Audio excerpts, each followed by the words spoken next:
Welcome to the Beer Taster's Notebook, the show dedicated to learning about beer.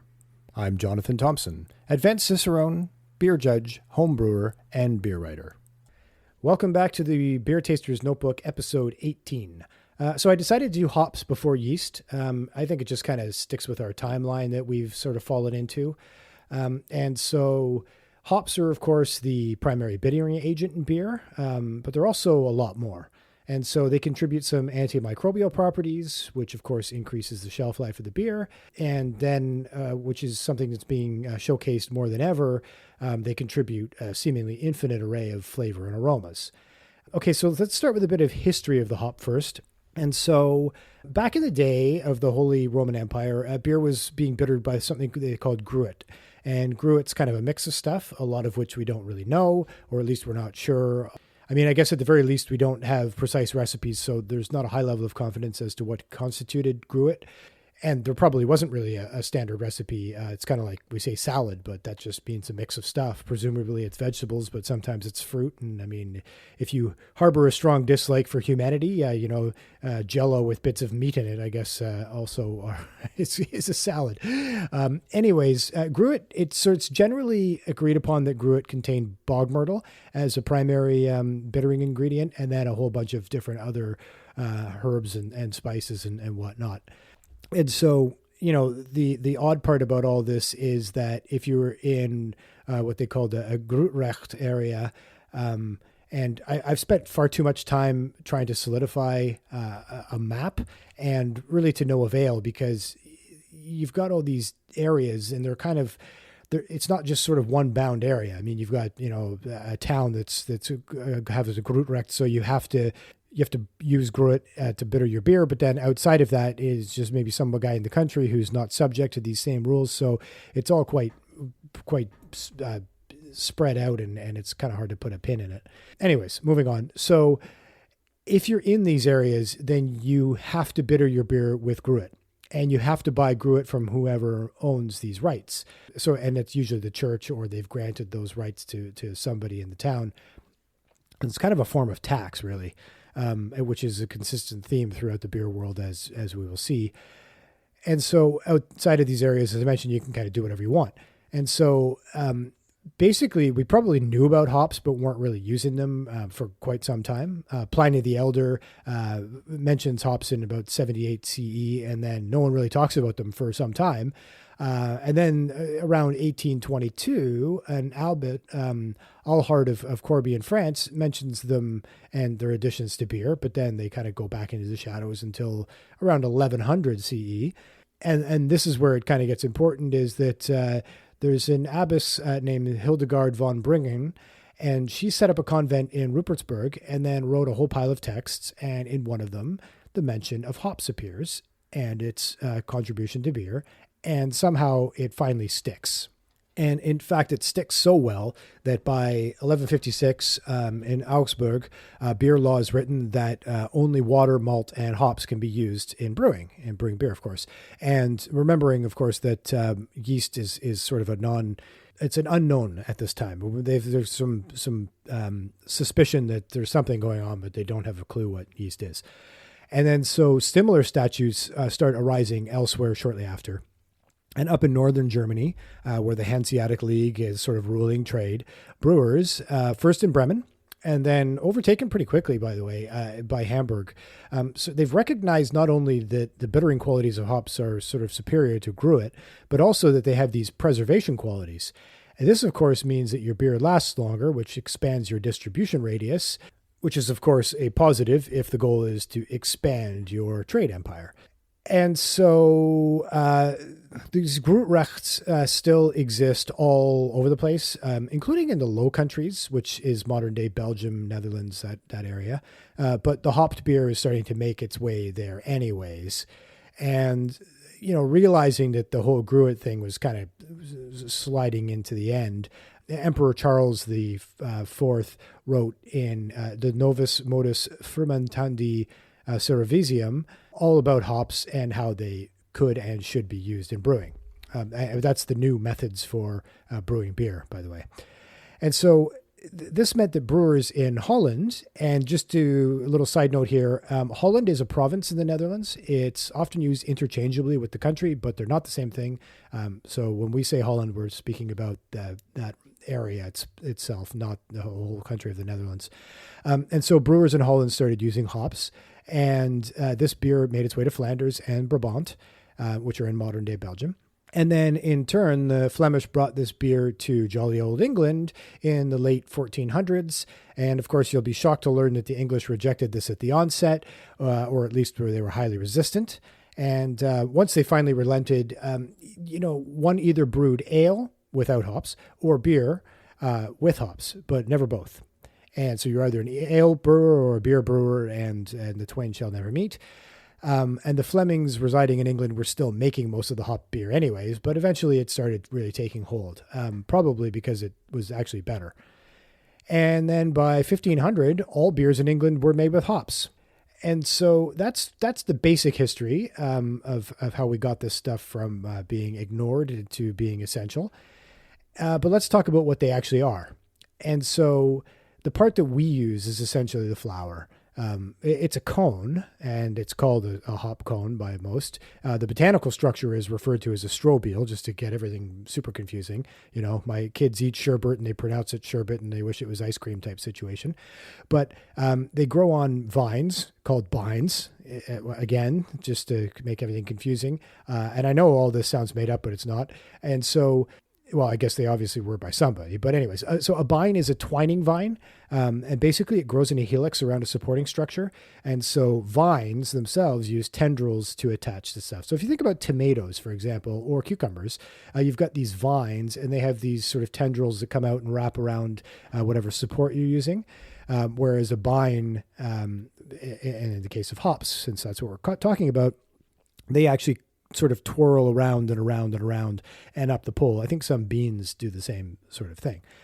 And so these magical plants called hops grow best between 30 and 52 degrees latitude. So essentially they need about 15 hours a day of sunlight with 120 days sans frost and 6 to 8 weeks of temperatures that are below 4 degrees Celsius to support a dormant phase. And so, obviously there's a restricted zone in which this can happen. They do prefer soil that is loose and drains well, and they prefer a pH in that soil of about 6 to 7.5. So that's the basic agriculture. Just moving into the hop field. So trellises are set up, and the bines grow up them as high as about 7.5 meters, but 5 to 6 meters seems ideal.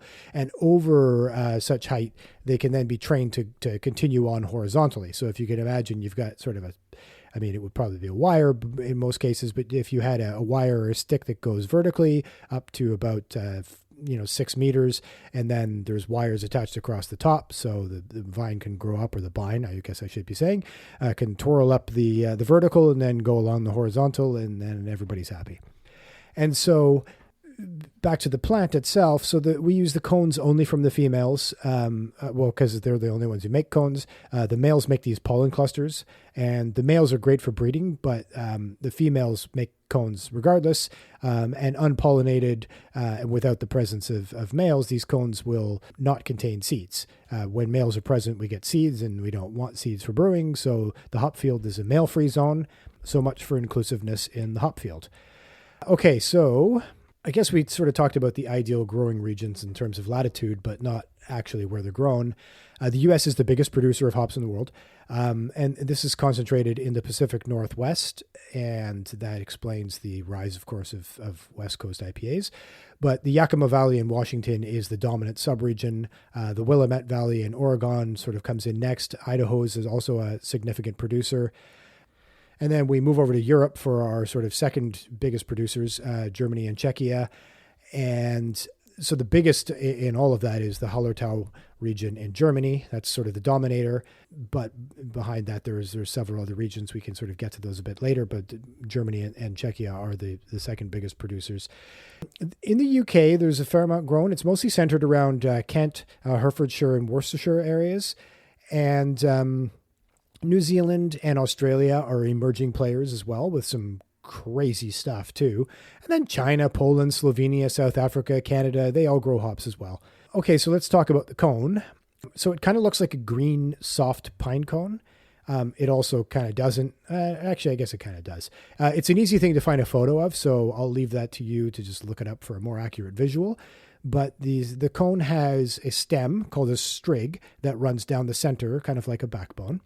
And then petals or scales, if you want to call them that grow from that strig are called bracts. So the little sort of scales on a pine cone, if we're making that comparison, that's what we're looking at here. So those are called bracts. Underneath those are bracteoles, and inside of which are the lupulin glands. And this is where we want to focus. So the lupulin glands have all the stuff we want: humulone, lupulone, terpenes, other oils, et cetera, et cetera, et cetera.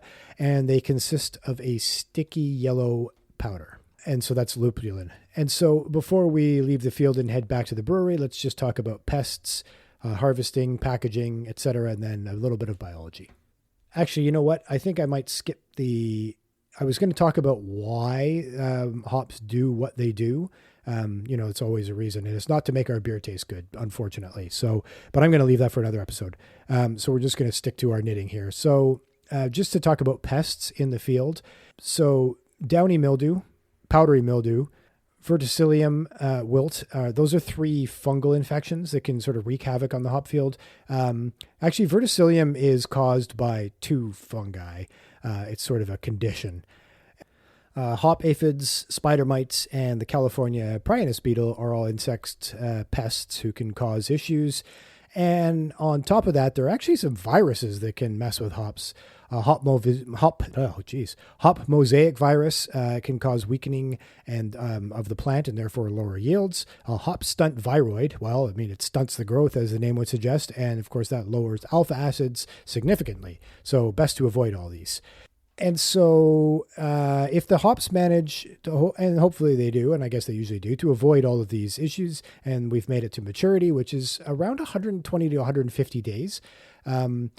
And we really only have a little more than a week to get them picked while they're at their prime.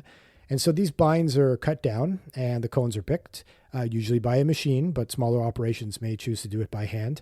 And so fresh hops, by the way, can be used, but very quickly, and they're delicious. We'll get to that a little later, but generally they're kilned dry, getting the moisture down to 10% from about 80%. And this takes place in something called an oast house or an oast. And then they're cooled and baled or pelletized. And we'll get to the forms in a bit too. Actually, let's get to them now because we're already on the topic. So your main forms are going to be whole hops, which means all the good and all the bad.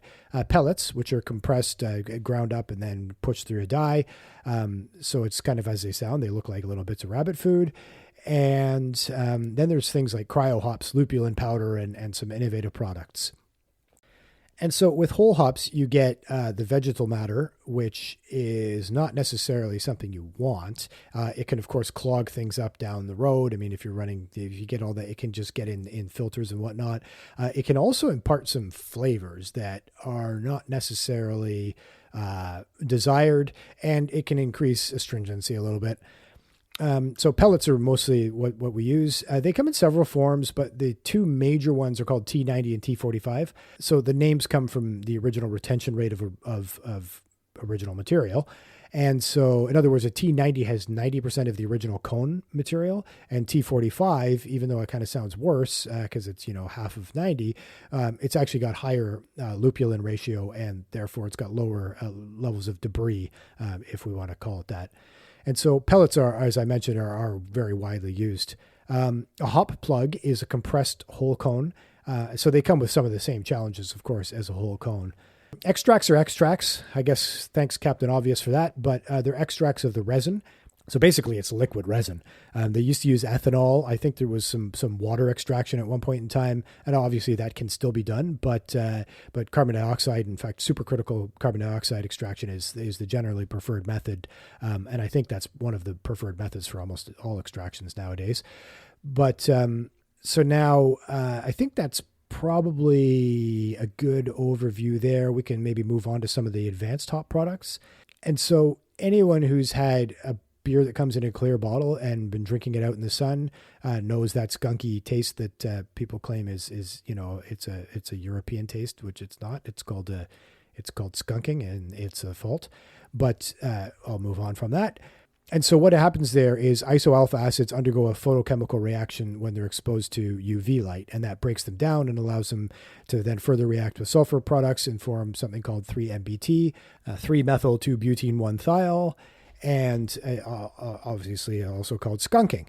And so aside from caring for your beer, which, I mean, let's face it, you should be doing, like keeping it out of the sunlight and maybe in a fridge or something, there are ways around using dark bottles or cans if that's your predilection. So pre-isomerized is the term thrown around, and there's plenty of variations. So they're called like row hops, tetra hops, hexa hops. Basically, they're all constructed to be light stable. Incidentally, they do crazy stuff to the foam too, which we will get to down the road. Okay, let's get back into the cone here. So hops serve several purposes. First off, they provide bitterness to the beer, without which we would have this cloying malt bombs. Secondly, they provide some antimicrobial properties. And then, of course, flavor and aroma. And I think I'll deal with the usage of hops here as well as the preservative qualities, and then we'll do bittering and isomerization, and finally flavor and aroma in other episodes, sort of splitting this to 3, just for the sake of time, patience, and being able to navigate. And so for bittering, just to touch on it, the hops are introduced at the beginning of the boil. They're isomerized via thermal reaction into the isoalpha acids, and bing, bang, boom, bitterness. For flavor and aroma, several late additions like 15, 10, or 5 minutes before knockout, which is the end of the boil, or even at knockout, and then, of course, in the whirlpool. And when it comes to big aroma and flavor, the later the better.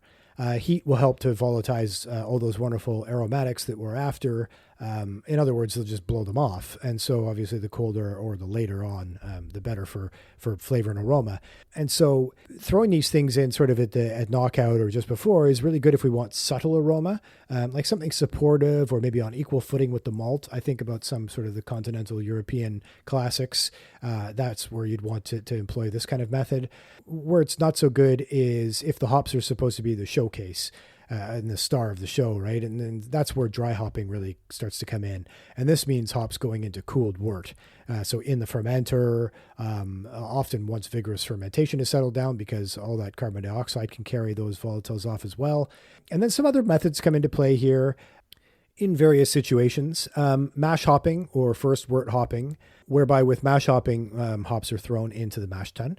And with first wort hopping, they're thrown into the kettle before the boil starts. The idea here is that bitterness is supposedly smoother. Keg hopping, which is kind of the driest of dry hops, really, is exactly how it sounds. Hops are then thrown into the keg or during the kegging process. And then finally, there's a method called the hop back, whereby wort runs through a bed of hops on the way to the chiller. So basically from the boil kettle or from the whirlpool, it goes through this canister basically that's stuffed with hops, and it's kind of like a filter bed of hops, and the wort all runs through there before it gets cooled down and then into the fermenter. There are definitely other hopping schemes out there, but those are the majors. So let's talk about the hops themselves. Diversity doesn't really even capture the world of hop expression. I mean, we're talking everything from a damp forest floor to cantaloupe to berries to pineapple to cat pee. And I want to get into all the aromas and science in a standalone, so we can really cover them in depth and concentrate on them. So I think that I'll just go over the general categories here. So we break these into continental, British, American, and New World / Oceania. It's kind of a geographical breakdown, but there's a reason for this. Anyone who says, by the way, that terroir doesn't matter in beer needs to go back to school. Anyways, the continental hops contain what they call, or what is called the noble hops. It's a marketing term, by the way. It has nothing to do with nobility or anything. And these are Tettnanger, Spalt, Hallertauer Mittelfrüh from Germany, and Satz from Czechia. They're typically described as earthy, floral, and spicy. Floral is probably the most accurate of those terms, to be honest. British hops, which get described as earthy, herbal, and floral as well, on top of minty, spicy, and woody, are sort of typified by East Kent Golding and Fuggle, just to name sort of the two top ones there. American hops sort of have two categories. So the classics, which encompass the C hops, Cascade, Centennial, Chinook, Columbus. And then there's other classics beyond these, of course. These exemplify sort of the West Coast IPA profile. Resin, citrus, mainly grapefruit, dank, kind of pine-like aromas and flavors. And then the new varietals where stuff gets kind of wild, and we're talking about strawberries, melons, stone fruit, tropical fruit, hops like Sabros, Citra, Mosaic, Simcoe, and El Dorado are pretty good examples there. I mean, there's a boatload, and there are new strains coming out all the time. And then finally, the Oceania stuff gets really nuts when we talk about flavor and aroma. I mean, especially the ones from New Zealand, where we're getting things like blackcurrant, gooseberry, kiwi, melon, passion fruit, lime, and cat pee. And those all come into play. And we're talking about things like Rakua and Nelson Sauvin. And of course, there are many, many, many more. So I think that's probably a good foray into the hop world. It's a huge topic, so I will review and fill any gaps in the next episodes. I also didn't want to saturate this with all kinds of organic chemistry and possibly distract from the main message. So we'll do probably bittering next time, and then maybe we'll look at how hops develop these aromas and properties and why. So, I mean, the bitterness obviously is a deterrent, but what about these aromas, and what would be the biological reason behind that? And then we can start looking at very specific aromas and the hydrocarbon fractions and what makes these hops smell and taste so good and so wonderful. So that's it for now. Until next time, stay thirsty and stay curious.